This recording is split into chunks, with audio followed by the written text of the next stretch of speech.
Bismillah wal ibn warruhil kudus al-ilahil wahid. Amin.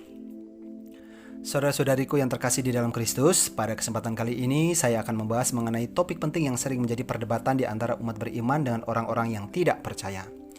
Beberapa orang di luar iman seperti biasa gemar sekali menyalahi iman Kristiani dengan asal klaim dan menafsirkan ayat-ayat Alkitab Al-Muqaddas secara sesat dan menyesatkan.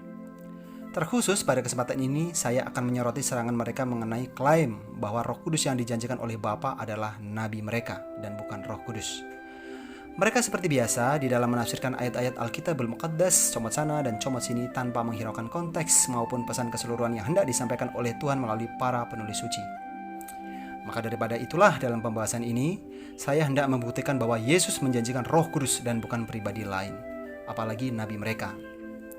Dengan membahas topik ini akan nampak dengan sendirinya justru nabi mereka sangat bertolak belakang dari ajaran-ajaran Yesus maupun kriteria Roh Kudus dengan segala karyanya. Baiklah saudara-saudariku yang terkasih di dalam Kristus, mari kita langsung saja mengeksplorasi ayat-ayat Alkitab Al-Muqaddas mengenai Roh Kudus dengan segala karyanya. Perhatikan kalimat kunci pada ayat-ayat berikut ini. Jikalau kamu mengasihi aku, kamu akan menuruti segala perintahku. Aku akan minta kepada Bapa, dan Ia akan memberikan kepadamu seorang penolong yang lain, supaya Ia menyertai kamu selama-lamanya. Kata kunci, Ia menyertai kamu selama-lamanya, yaitu Roh kebenaran. Dunia tidak dapat menerima Dia, sebab dunia tidak melihat Dia dan tidak mengenal Dia. Tetapi kamu mengenal Dia, sebab Ia menyertai kamu. Kata kunci, menyertai kamu, dan akan diam di dalam kamu. Kata kunci, diam di dalam kamu. Aku tidak akan meninggalkan kamu sebagai yatim piatu. Aku datang kembali kepadamu. Tinggal sesaat lagi dan dunia tidak akan melihat aku lagi, tetapi kamu melihat aku, sebab aku hidup dan kamu pun akan hidup. Pada waktu itulah kamu akan tahu bahwa aku di dalam Bapa-Ku, dan kamu di dalam aku, dan aku di dalam kamu. Barang siapa memegang perintahku dan melakukannya, dialah yang mengasihi aku. Dan barang siapa mengasihi aku, ia akan dikasihi oleh Bapa-Ku, dan aku pun akan mengasihi dia dan akan menyatakan diriku kepadanya. Jawab Yesus, jika seorang mengasihi aku, ia akan menuruti firman-Ku, dan Bapa-Ku akan mengasihi dia, dan kami akan datang kepadanya dan diam bersama-sama dengan dia. Kata kunci, kami akan datang kepadanya dan diam bersama-sama dengan dia. Barang siapa tidak mengasihi aku, ia tidak menuruti firman-Ku, dan firman yang kamu dengar itu bukanlah daripadaku, melainkan dari Bapa yang mengutus aku. Semuanya itu kukatakan kepadamu selagi aku berada bersama-sama dengan kamu. Tetapi penghibur, yaitu Roh Kudus yang akan diutus oleh Bapa dalam namaku. Kata kunci, diutus oleh Bapa dalam namaku. Dialah yang akan mengajarkan segala sesuatu kepadamu, dan akan mengingatkan semua yang telah kukatakan kepadamu. Kata kunci, mengingatkan semua yang telah kukatakan kepadamu. Bandingkan Injil Yohanes pasal 14 ayat 15 sampai 21, dilanjutkan ayatnya yang ke-23 sampai yang ke-26. Ayat selanjutnya, atau tidak tahukah kamu bahwa tubuhmu adalah bait Roh Kudus yang diam di dalam kamu? Kata kunci, tubuhmu adalah bait Roh Kudus yang diam di dalam kamu. Roh Kudus yang kamu peroleh dari Allah, dan bahwa kamu bukan milik kamu sendiri. Surat 1 Korintus pasal 6 ayatnya yang ke-19.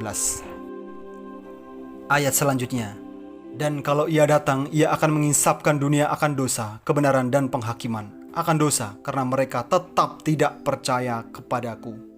Kata kunci, tetap tidak percaya kepadaku. Akan kebenaran, karena aku pergi kepada Bapa dan kamu tidak melihat aku lagi. Akan penghakiman, karena penguasa dunia ini telah dihukum.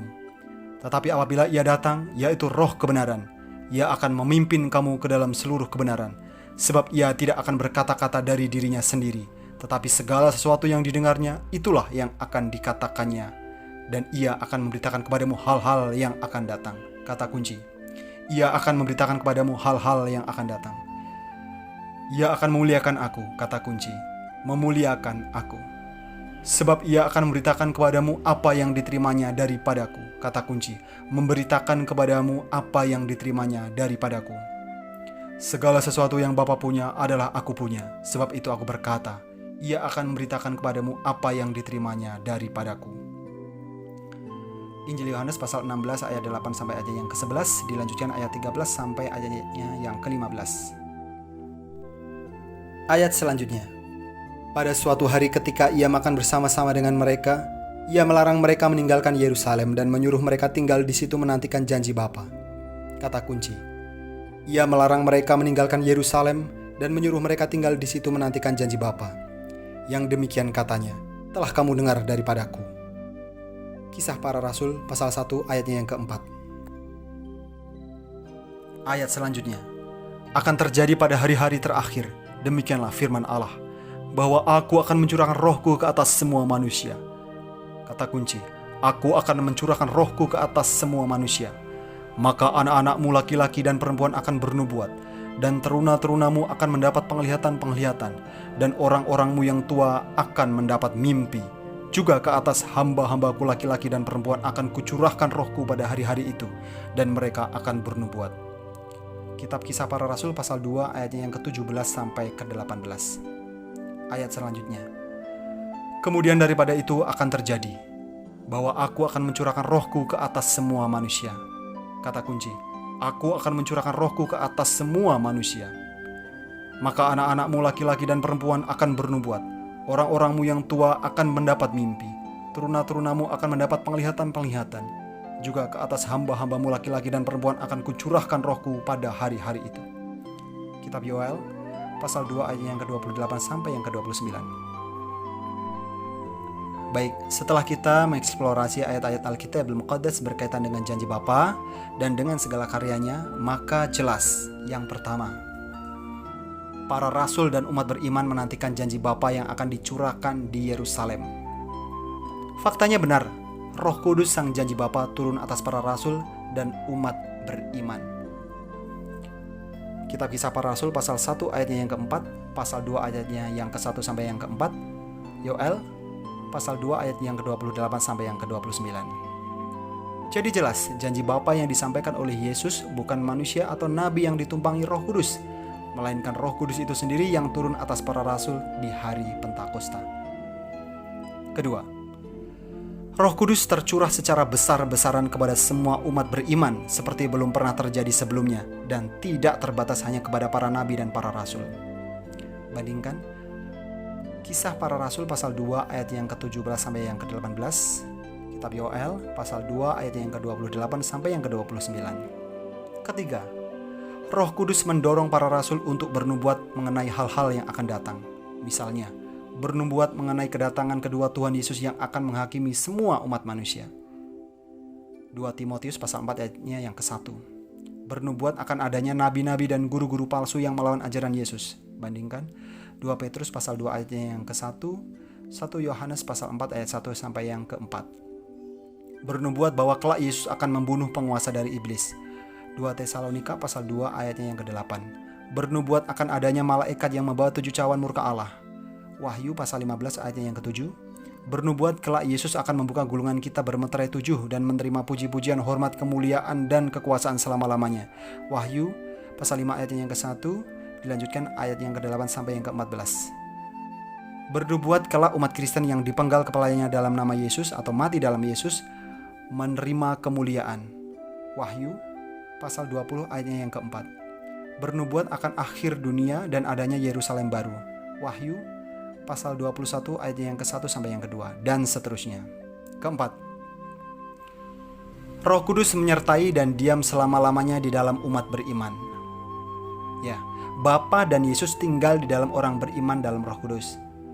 Injil Yohanes pasal 14 ayatnya yang ke-16 dan ayatnya yang ke-23. Kelima, Roh Kudus diutus dalam nama Yesus. Injil Yohanes pasal 14 ayatnya yang ke-26. Keenam, Roh Kudus mengingatkan semua yang telah diajarkan Yesus. Injil Yohanes pasal 14 ayatnya yang ke-26. Mengenai ajaran-ajaran Yesus bisa dilihat di dalam video saya yang berjudul Tafsir Liar Lebih Kristen Daripada Orang Kristen. Ketujuh, Roh Kudus menginsapkan manusia akan dosa dengan percaya kepada Yesus. Injil Yohanes pasal 16 ayatnya yang ke-8. Tentu sebagaimana sabda Yesus tentang percaya kepadanya sebagai anak tunggal Allah yang menyelamatkan. Injil Yohanes pasal 3 ayatnya yang ke-18. Kedelapan, Roh Kudus menginsapkan manusia akan kebenaran. Injil Yohanes pasal 16 ayatnya yang ke-8. Tentu kebenaran iman dalam Yesus Kristus. Roma pasal 3 ayat 21 sampai yang ke-22. Kesembilan, Roh Kudus memuliakan Yesus. Injil Yohanes pasal 16 ayatnya yang ke-14. Jadi pribadi yang dijanjikan itu memang memuliakan Yesus. Kesepuluh, Roh Kudus memberitakan segala hal yang diterimanya dari Yesus. Injil Yohanes pasal 16 ayatnya yang ke-14 sampai yang ke-15. Kesimpulan, janji Bapa telah jelas adalah Roh Kudus yang tercurah atas para rasul dan umat beriman secara besar-besaran seperti belum pernah terjadi sebelumnya pada hari Pentakosta. Bandingkan Kisah Para Rasul pasal 1 ayatnya yang ke-4, pasal 2 ayat 1 sampai yang ke-4, Yoel pasal 2 ayat yang ke-28 sampai yang ke-29.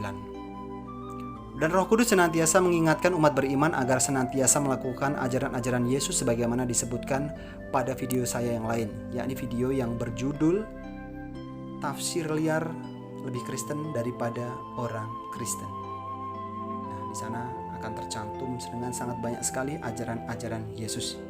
Itulah yang diingatkan oleh Roh Kudus kepada setiap umat beriman. Nyatanya ajaran-ajaran Yesus itu tidak dilakukan oleh para penyerang iman Kristen itu. Lagi pula, kenabian sebagai orang yang dipilih untuk membawa wahyu umum telah selesai oleh Nabi Yohanes Pembaptis yang menyiapkan kedatangan Yesus dan kemudian ditutup oleh Yesus sang anak tunggal Allah. Maliakhi pasal 4 ayatnya yang ke-5, Injil Matius pasal 3 ayat 1 sampai yang ke-4, pasal 11 ayat 13 sampai 14, pasal 17 ayatnya yang ke-10 sampai 13, Ibrani pasal 1 ayat 1 sampai yang kedua. Setelah itu Yesus melalui Roh Kuduslah yang senantiasa menyertai dan berkarya bagi umat beriman untuk senantiasa mengingatkan akan segala sesuatu yang telah diajarkannya. Bandingkan Injil Matius pasal 28 ayatnya yang ke-20, Injil Yohanes pasal 14 ayat 16 sampai 17 dan juga ayatnya yang ke-26. Nampak jelas bahwa referensi-referensi iman Kristen saling berkaitan satu sama lain. Tindakan menafsirkan ayat dengan mencomot ayat-ayat Alkitabul Muqaddas keluar konteks tentu akan mengaburkan pesan yang hendak disampaikan oleh Tuhan melalui para penulis suci. Namun syukur kepada Allah, iman Kristen memiliki 3 tiang penopang kebenaran yang akan senantiasa menjaga kemurnian daripada iman Kristen itu sendiri, yakni tradisi suci, Alkitabul Muqaddas, dan magisterium yang merupakan kuasa mengajar yang diturunkan dari para rasul sendiri dengan tongkat estafet kerasulan. Semoga berkat Allah senantiasa menyertai perjuangan umat Kristen sampai kepada kehidupan yang kekal. Amin. Berkah dalam